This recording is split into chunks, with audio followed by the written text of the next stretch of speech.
On a Saturday morning in March, James Cooper handed over $250 at a county surplus auction and loaded what looked like crushed scrap metal onto a flatbed trailer. Twisted aluminum panels, corroded steel frames, pieces so bent and oxidized that the original shape was nearly impossible to determine. His neighbor, Victoria Brennan, stood at her property line with her phone already out, recording. "That's what happens when you skip college," she said, loud enough for the entire block to hear. 3 other neighbors laughed. James said nothing. He looked at the metal and drove home. 9 days later, a Smithsonian curator arrived at that same driveway with authentication documents and a check for $8 million.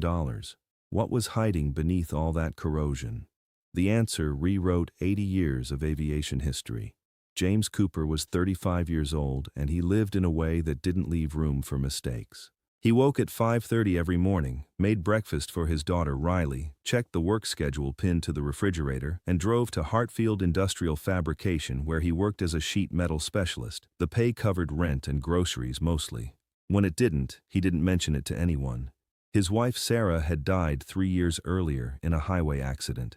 The medical bills from the emergency transport had taken 18 months to clear. He paid them in silence and never asked for help.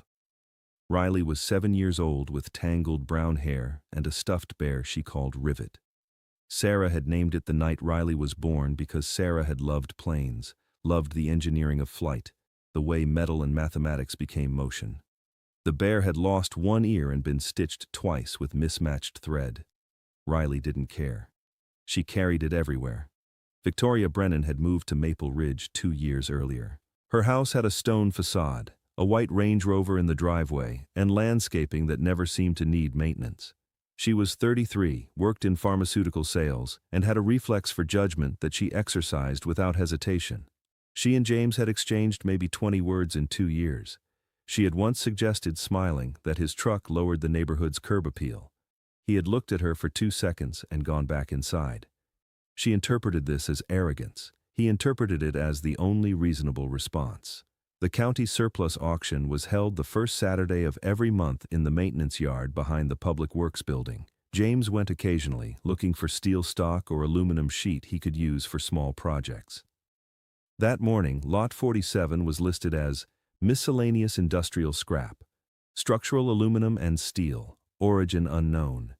It sat in the back corner under a tarp that had torn in 3 places. When the auctioneer got to it, he barely slowed down. Lot 47, scrap metal, $250 to start. Nobody bid. James raised his hand. The auctioneer looked relieved. Sold. When James pulled the tarp back, he stood for a long moment without moving. The pieces were heavily damaged, bent and corroded by decades of exposure, but there was something in the geometry that stopped him. The curve of one particular panel, the way a structural rib tapered toward a mounting point, the radius of a former that had been hand-shaped rather than stamped by machine. He placed his palm flat against the largest piece. The metal was cold and rough with oxidation, but underneath, he could feel the grain of the alloy, the particular density that only certain compositions produce. He had spent 12 years before Riley was born working as an aerospace structural engineer for Lockheed Martin. He knew aircraft aluminum the way other people know voices. He loaded the pieces carefully and drove home. When he turned onto Maple Ridge Drive, Victoria was already outside. She had her phone out before he'd even parked.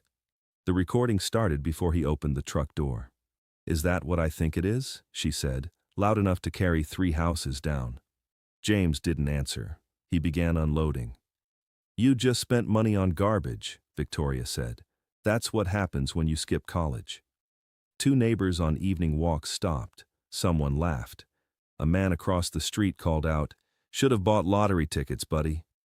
More laughter. Victoria turned to her phone camera, still recording. "This is exactly what I'm talking about. Some people just don't understand value." She panned the camera across the rusted metal, making sure to capture every corroded surface, every bent panel. Riley came to the driveway entrance holding Rivet by one paw. She looked at the metal, then at Victoria, then back at her father. She didn't say anything, but her grip on the stuffed bear tightened. James finished unloading and went inside. Victoria posted the video to the neighborhood social media group within 10 minutes. By dinner time, it had 43 reactions and 12 comments, most of them variations on the same theme. Waste of money. That night, after Riley was asleep, James laid out the pieces in the garage under work lights. He cleaned them methodically, using solvent and bronze brushes, working from the edges inward. Underneath the corrosion, markings began to appear, stenciled part numbers, rivet patterns that matched no production standard he'd ever seen, and on one structural member, partially obscured by oxidation, a small inspection stamp. He photographed it and spent 40 minutes searching archived military specifications. The stamp format matched a 1943 Army Air Forces protocol that had been discontinued in 1944. He sat back against the workbench. His hands were shaking slightly. Over the next 3 days, he documented everything. Measurements, alloy composition tests using a portable XRF analyzer he borrowed from work, structural geometry comparisons. The pieces came from the fuselage and wing section of a single-engine fighter aircraft. The construction techniques were consistent with 1942 to 1943 manufacturing. But the design was wrong. The frame geometry, the placement of structural hardpoints, the specific alloy composition, none of it matched any production fighter from that period. The aluminum was 24ST, a high-strength alloy used in limited experimental applications. The rivet spacing followed a pattern he'd only seen in wind tunnel test structures, not production aircraft. Someone had built this for speed, not mass production. It matched something else, something he'd read about in a graduate seminar 15 years earlier. The XF-77, an experimental interceptor prototype that had been developed in secret at a North Carolina facility in 1943. The program had been classified. 2 prototypes were built. Both were reportedly destroyed in testing accidents. The program was declassified in 1987, but no physical evidence had ever been recovered. Until now. James called the National Air and Space Museum on Wednesday morning. He spoke to a research archivist named Dr. Ellen Kashiwa. He explained what he had, calmly and factually, providing part numbers and structural details. Dr. Kashiwa was silent for a long moment. Then she said, "Don't touch anything else. I'm sending someone." Victoria heard about the museum visit from another neighbor on Thursday evening. She dismissed it immediately. "He's probably scamming them," she said. "People do that."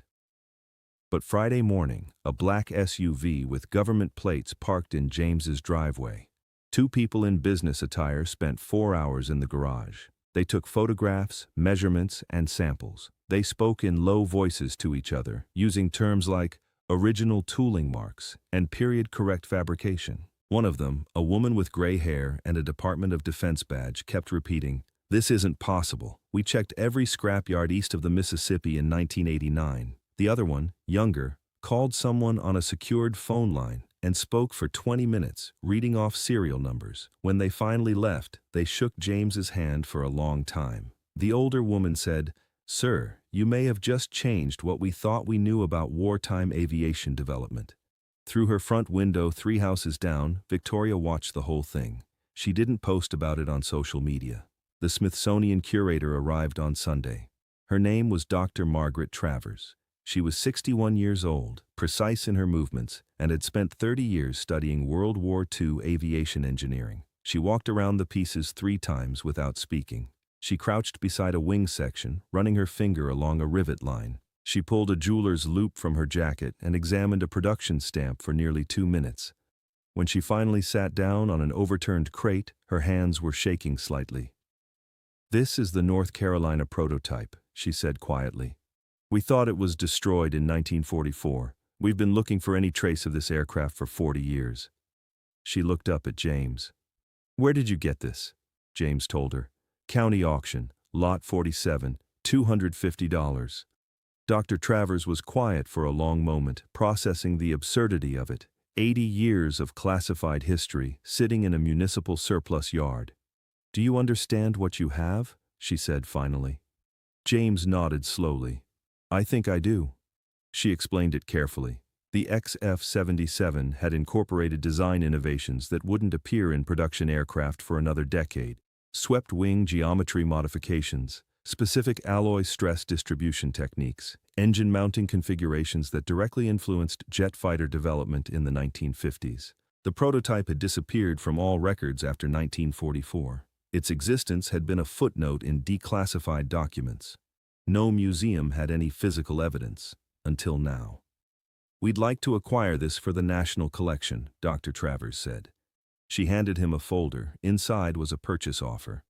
$8 million, immediate transfer, with full donor recognition and a historical preservation agreement. James read it twice.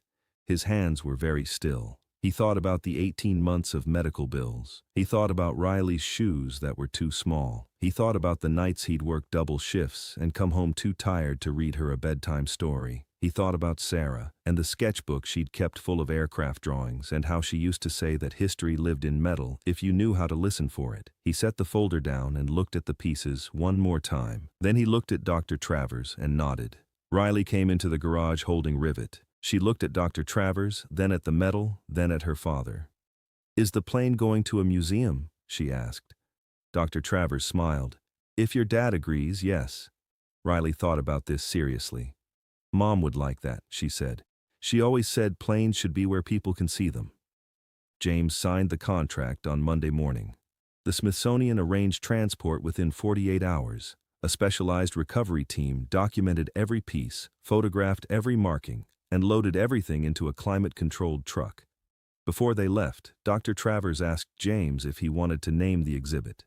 He looked at Riley. "What do you think?" Riley held Rivet against her chest. "Rivet," she said, "because that's what holds planes together."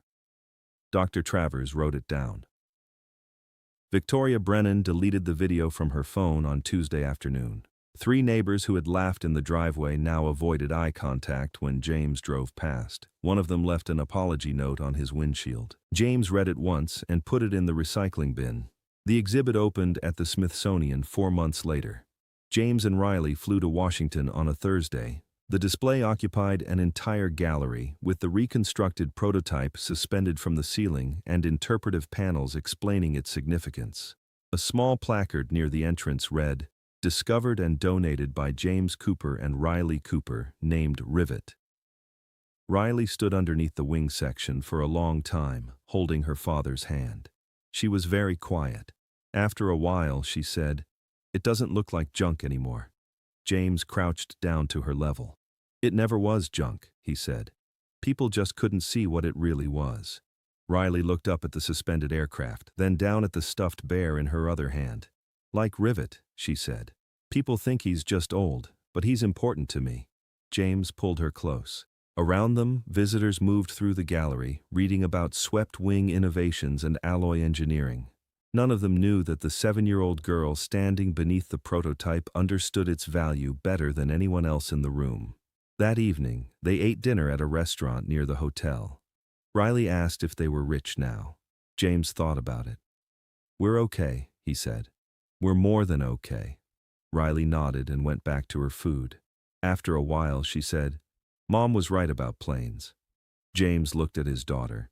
"What did she say?" "That broken things can still fly," Riley said. "You just have to know how to fix them." James kept his job at Hartfield Industrial. The money went into accounts for Riley's education, a mortgage on a small house 3 blocks from the old apartment, and a fund he established at the local Aviation Museum for scholarships in Sarah's name. He still woke at 5:30. He still made breakfast. He still checked the schedule on the refrigerator. But now when he walked past the garage, he sometimes stopped and looked at the empty space where the metal had been, and thought about what it meant that something lost for 80 years could be found by someone who knew how to look at it properly. Victoria Brennan moved 6 months later. The real estate listing mentioned seeking a better cultural fit. Nobody on Maple Ridge asked her to elaborate. The house sold in 3 weeks. On a Saturday morning in September, James took Riley to the county auction again. They walked through the lots slowly, looking at everything.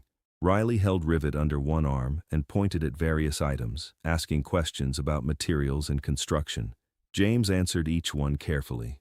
They didn't buy anything that day, but they went back the following month, and the month after that, looking at the things other people had decided weren't worth keeping, wondering what might be hidden underneath.